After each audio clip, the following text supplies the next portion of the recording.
I like it. I like you just by time and step by step to create and build the reputation, even very important for artists. Yeah, but I want to they compare the film industry in the Hollywood.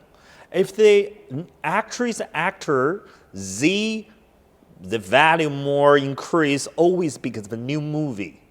But it's totally different with artist because artist is not movie. But I think the gallery exhibition, like you mentioned, the Christine Crystal or Sotheby, there maybe the auction is important for them. And I think the media are very important. I know you are very active in the media, like right now we're talking about it because you have the passion to get an interview. Some art dealer, maybe they don't. They just say, oh, come to my gallery, come to my exhibition. But you know how powerful a media. I want you a little bit to talk about the media, how help the artist to increase a value or to let all the audience or public or collector know them. Yes. It's, again, so exciting to be alive in this time frame. Think about Andy Warhol. Andy Warhol did silk screens, reproductions of a Campbell soup can. He didn't even come up with a new design. He did it bigger, he did it in some different colors, and then he went to parties and shows, and he had crazy events where people got a lot of media attention through negativity. Drinking and drugs and sex is how he got to be famous. And he went from, and with Jean Michael Basquiat, those followers of his became very famous because of media. Imagine if Picasso had Facebook, right? Imagine if Dali had Twitter, you know? And so I like to think of us as the modern Andy Warhol. We don't just move ourselves forward, we take everybody under us with us. So when I'm at a show, I have Sir Daniel Wynn, which is classical and Renaissance style. I have Michel de Roche, which is very contemporary. But as each one of us do better and we rise, the whole group rises with us. And that's hugely important. And yes, I'm going to use the social media for all it's worth to let the world. I saw you are very active in the Facebook, right? Well, even I go your Facebook of you publish everything, posted a lot of the artworks, and your everyday life even. Yeah, I like to see that because it's more natural to let people know who you are, what are you doing, right? Yes. I mean, it's not all about self-promotion. A lot of my social media is I want to flood the social media with beauty. It's beauty. With culture. Aesthetics. With success of my friends. So when you turn that device on, it is not filled with terrible, hateful things. No. I'm going to do everything I Passion, can. inspiring, positive. Right. Yes, I'm going to like do everything I can to put up art and music, and you know, I support and I share artists from around the world. You know, your friends. I've noticed some art that you've posted from one of your Chinese. Is it Janet Huang? Yes. It's Janet Huang. I thought you were posted. Yeah, you saw them. You posted to the. Right, it was a to the main. Yeah, striking, beautiful piece, and I had no motivation to post it other than to share something amazing with my group. He's Janet Huang is a top five artists, painters in China. You know, I'm a judge with Mondial Art Academy, and I look at right now we have what's up that you're a judge of the Mondial Art Academy and the World Art Association are out of Paris, France, and they This is in the United States or in France? They're in France. In France, yeah, okay. They're out of Paris. There's now just over 400 members and 45 judges worldwide. Okay. The members are worldwide. I mean, from every corner of the world. That's cool. So I look at probably 4,000 artists and images a year. Oh, wow. Between hundreds of submissions that come to the gallery. 4,000 the piece of the world work right, in the so world. Okay. Because you judge, you have to see everything. Right. I judge several competitions, and I'm an assistant curator.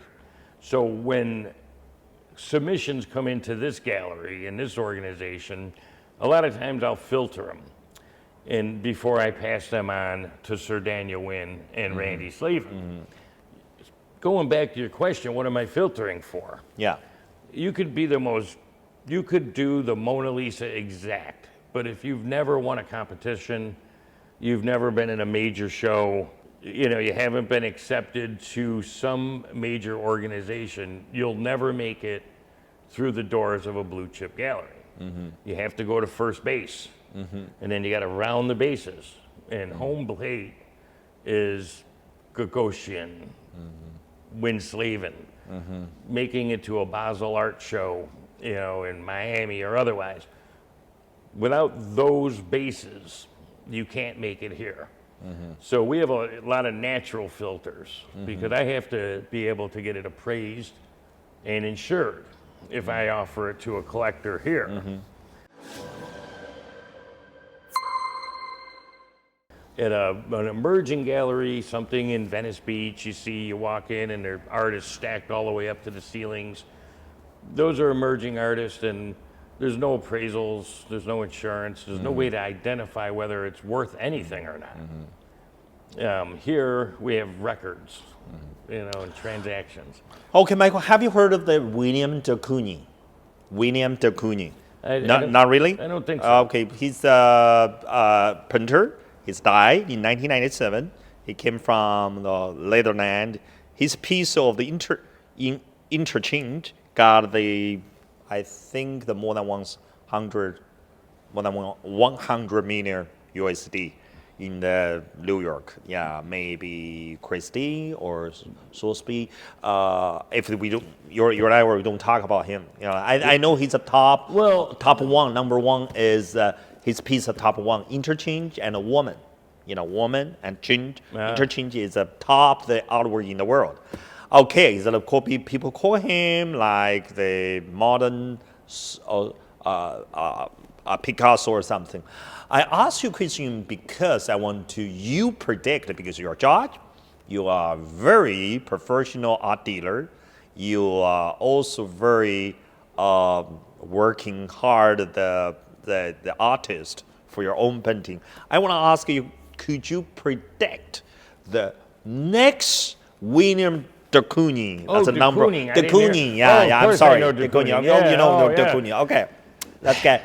So what you predict next to de Kooning, next new de Kooning, where will be happened?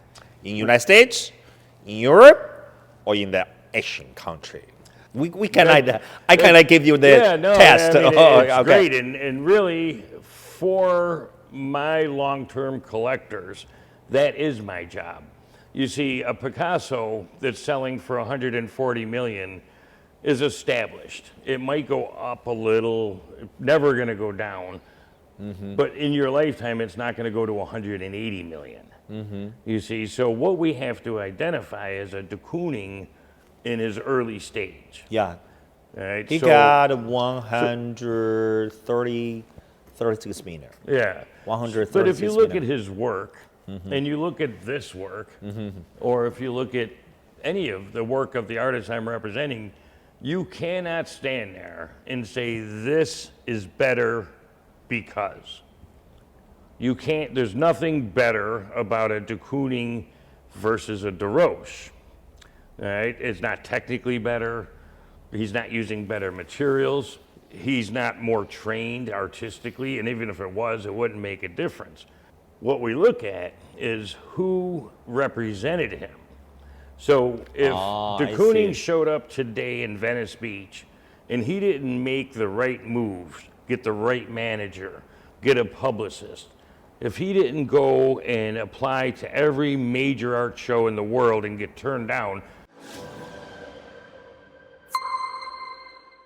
because I know he got turned down. I'll tell you now, he probably, he got turned down. There's no artist that has ever made it forward without having rejection and really bad years. I mean, I've had years where I thought I was going to be an artist and that I was going to be able to live off of my art. And then 2 years later, I'm not selling a piece.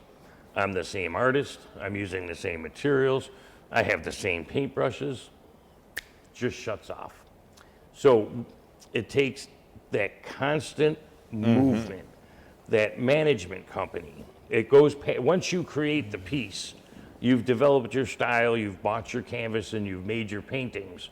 You need somebody to go out and tell the world how great they are. You need somebody to go to all their investors like we do. We'll go to our investors and we'll say, hey, we have a great, really up-and-coming new artist, Michel DeRoche. We've got him accepted in 5 shows this year. We have 3 new magazine articles on him. I recommend you buy one of these. Then next year, in a good year without interruption, I would have taken this artist to 3 to 5 major shows. I would have sold 15 of his pieces. I would have increased the value of those pieces in that year from 30,000 to 40,000. So if you bought it before we did all that, you were on the right end of that, right? Now, if I do that year in and year out with this artist, that's why we don't take on a lot of new artists, because it takes 3 years to get the artist in the shows, to get the magazine articles talking about him, and now we stay with him. We just keep working with him. Problem with artists are, they're very finicky. For instance, you might get an artist, I had an artist that painted koi fish. She painted koi fish like you wanted to reach to the canvas and grab the fish. And I worked with her for 2.5 years. I sold out every bit of inventory she had. She had to stay up late painting. Every artist's dream.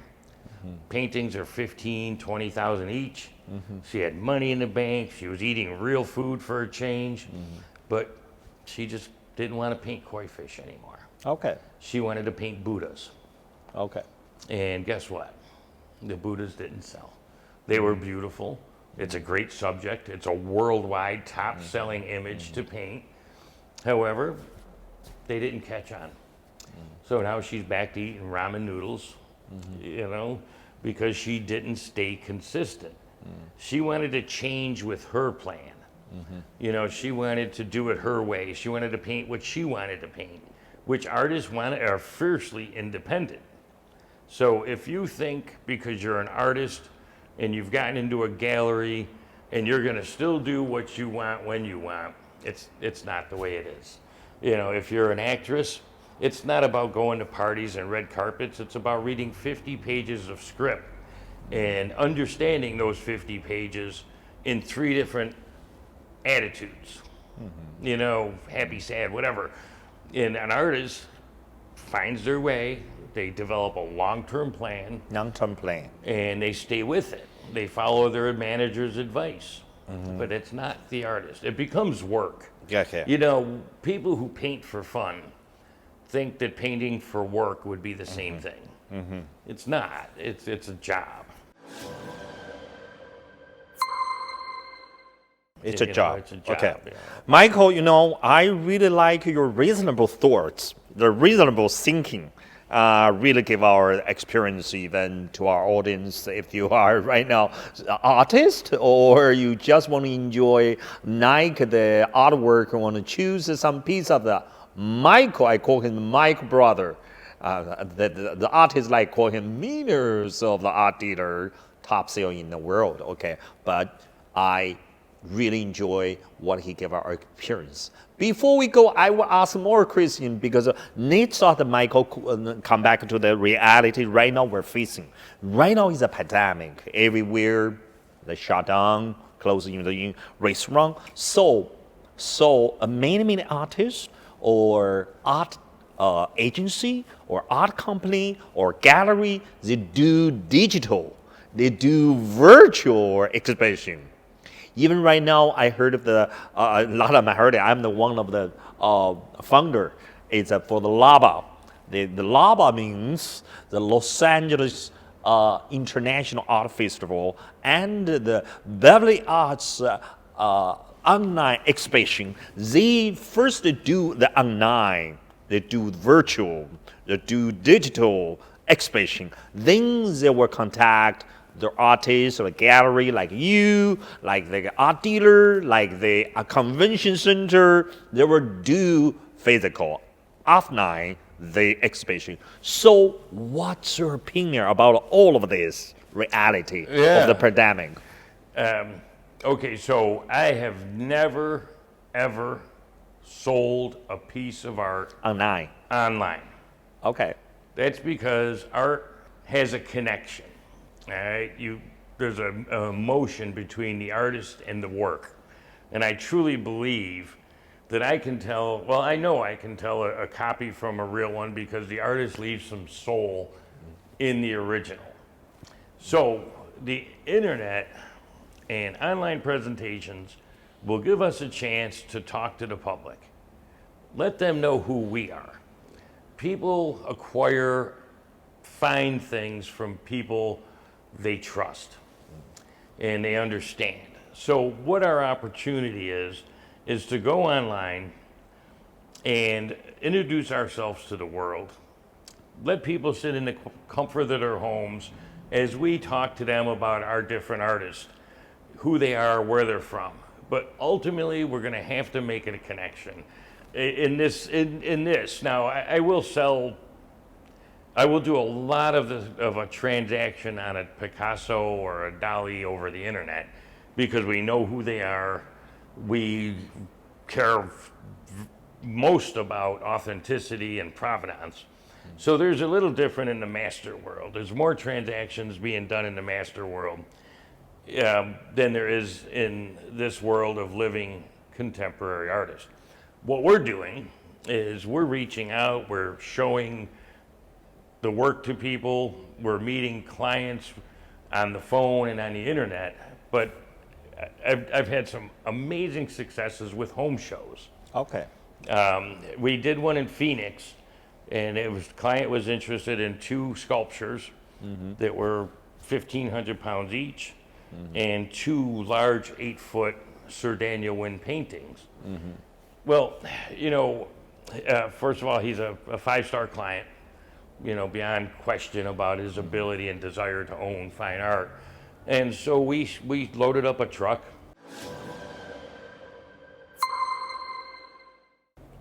And 2 of my guys and myself, and we drove to Scottsdale. And I put the art up in their house. We got them a couple glasses of wine. They loved it. So we left it for a week and gave them a chance to say yes or no. And they said yes, of course. And so that developed into home shows we're doing now, both local and a little farther out. I have one scheduled for Vegas. I've done 2 here in Beverly Hills. It's phenomenal. We do a lot of the preliminary work online, and then they say, I'd like to see these 3 paintings above my fireplace. It will go several hours to make that happen. Okay, so Michael, your opinion is for digital or virtual, it's good for the collection, for contact the new customer or your old customer or clients. But if you really want to sell their piece of the artwork, you have to face by face to your clients or your collector. So I like what I said in our show, the beginning. I said that life is art. Art comes from the life. We cannot imagine. But I want your opinion. What's your opinion? What's your concept of the art?